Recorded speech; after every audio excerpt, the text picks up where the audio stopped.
வணக்கம். நான் உங்கள் டாக்டர் சி பாலாஜி. இன்றைய பதிவு பார்த்தீங்கன்னா 40 வயது கடந்தவர்கள் எலும்பு ஸ்ட்ரென்தன் பண்ண எது போல பயிற்சிகள் செய்யலாம் என்ற ஒரு பதிவு தான். 40 வயது கடந்த நபர்கள் ஆணா இருந்தாலும் சரி, பெண்ணா இருந்தாலும் சரி, அந்த எலும்பு தேய்மானம் வரக்கூடிய ஒரு நிகழ்வு என்பது இயல்பான ஒன்றுதான்.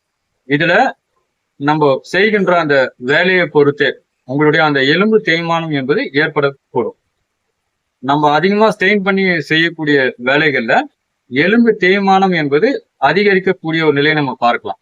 இதுல இரண்டாவது விஷயம் என்பது பார்க்கும் பொழுது, எந்த ஒரு உடம்புல வேலைப்பாடும் இல்லாத ஒரு நிலையில இருக்கும் பொழுதும் அந்த எலும்புடைய ஃபங்க்ஷன், அதாவது சரியான முறையில ஆக்டிவேட் பண்ணாத ஒரு நிலையில இருக்கும் பொழுதும் அந்த ஜாயின்ஸ்ல பெயின் வரக்கூடிய ஒரு நிலையை நம்ம பார்க்கலாம். முடிந்த அளவுக்கு நம்ம அந்த விட்டமின் பி நம்மளுடைய எலும்புகளுக்கு மிக முக்கியமான ஒன்றா நம்ம பார்க்கலாம். ஒரு அரை மணி நேரம் இல்ல ஒரு 20 நிமிடமாவது நம்மளுடைய உடல் அதாவது நம்ம நடக்கக்கூடிய ஒரு இயல்பான ஒரு விஷயத்தை எடுத்துக்கலாம். 20 நிமிடம் நம்முடைய உடல் வெயில்ல இருப்பதனால, அதாவது நம்ம நடைபயிற்சி சென்றாலும் சரி, இல்ல உங்களுடைய ரொட்டீன்ல உங்களுடைய வேலைப்பாடு இருந்தாலும் சரி, அந்த 20 நிமிடம் என்பது நம்ம சென்று வரும் பொழுது உங்களுக்கு அந்த விட்டமின் டி கிடைக்கும் பொழுது நம்மளுடைய போனுக்கு ஸ்ட்ரென்தன் கிடைக்கக்கூடிய ஒரு இயல்பான ஒரு நிலையை நம்ம பார்க்கலாம். இப்போ அதற்குண்டான ஒரு எளிய பயிற்சியில் நம்ம பார்க்கலாம். இப்போ நம்ம கழுத்து பகுதிக்கு பாத்தீங்கன்னா இது போல ஒரு மூவ்மெண்ட் பார்க்கலாம். இதுல செய்யும் பொழுது உங்களுடைய கழுத்து எலும்புக்கு பலப்படுத்தக்கூடிய ஒரு முக்கிய பயிற்சியா பார்க்கலாம். ஒரு 5 எண்ணிக்கை போதும். இதன் பிறகு மேல் ஸ்தானத்துல போகும்போது மூச்சு காத்து இழுப்போம். டவுன் பண்ணும்போது மூச்சு காத்து வெளியில வரும். இதுல ஒரு 5 எண்ணிக்கை என்பது நம்ம செய்யலாம். அதன் பிறகு கைகளை இப்படி கொண்டு வரோம். இதுல ஒரு ஸ்ட்ரெச் செய்யறோம். இதுல ஒரு 5 எண்ணிக்கை. இதுல செய்யும் பொழுது உங்களுடைய இடுப்பு ஸ்தானம், இங்க இருக்கிற எலும்பு ஸ்ட்ரென்தன் ஆகும். அதே போல சைடு ஃபேட் குறையும். இதுல ஒரு 5 எண்ணிக்கை செய்யலாம். ஷோல்டருக்கும் ரொம்ப நல்லதுன்னு பார்க்கலாம். இங்க இருக்கிற கொழுப்பு பகுதியும் குறையக்கூடிய ஒரு நிலை. அதுக்கப்புறம் கைகள் பார்க்கிறோம். இது உங்களுடைய பந்துக்கிண்ண மூட்டுக்கு ரொம்ப நல்லது. ஒரு 5 எண்ணிக்கை போதும். இப்போ உங்களுடைய மூட்டு ஸ்தானம், இதுல ஒரு 5 எண்ணிக்கை நம்ம செய்யலாம். இது உங்களுடைய மூட்டை ஸ்ட்ரென்தன் பண்ணும்.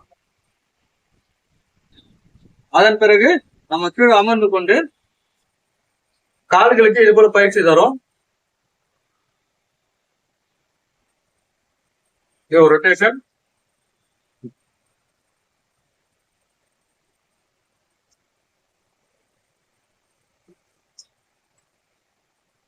ஒரு அழுத்தம் கொடுக்கிறோம்.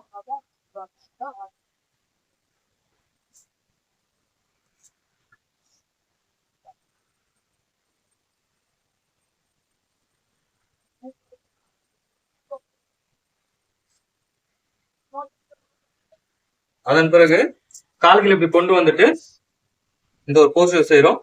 இது உங்களுக்கு மூட்டு வலிக்கு ரொம்ப நல்லது. காலுடைய மூட்டு பகுதிக்கு மிக சிறந்த ஒரு பயிற்சியா பார்க்கலாம்.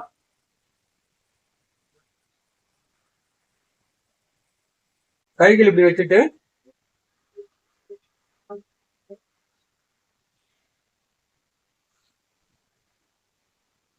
உதாரணத்துக்கு இந்த நிலையில இருந்து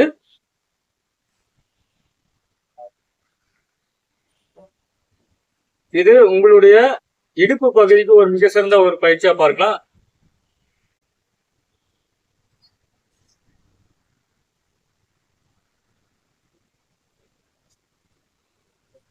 இப்போ இந்த நிலையில இருந்து நம்ம செய்யும் பொழுது உங்களுடைய இடுப்பு பகுதி என்பது பலப்படுத்தக்கூடிய ஒரு முக்கிய பயிற்சியா பார்க்கலாம். இப்ப நம்ம பார்த்தது பாத்தீங்கன்னா உங்களுடைய கழுத்து பகுதியில இருந்து கால் பகுதி வரைக்கும் இருக்கின்ற, இப்ப உதாரணத்துக்கு கைகளுக்கு ஜஸ்ட் இது போல ஒரு பிரஷர் கொடுக்கலாம்.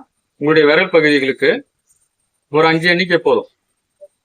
இதுவே இப்போ மணிக்கட்டு பகுதிக்கு இது போல ரொட்டேஷன் கொடுக்கலாம். 5 எண்ணிக்கை.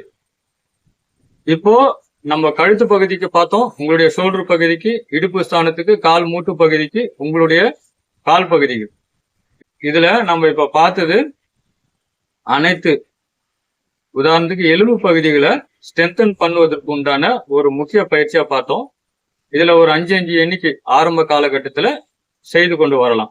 உங்களுக்கு எக்ஸ்பீரியன்ஸ் ஆன பிறகு ஒரு 10 எண்ணிக்கை செய்து கொண்டு வரும் பொழுது எலும்பு பகுதி என்பது பலப்படுத்தக்கூடிய ஒரு முக்கிய பயிற்சிகளாக பார்க்கலாம்.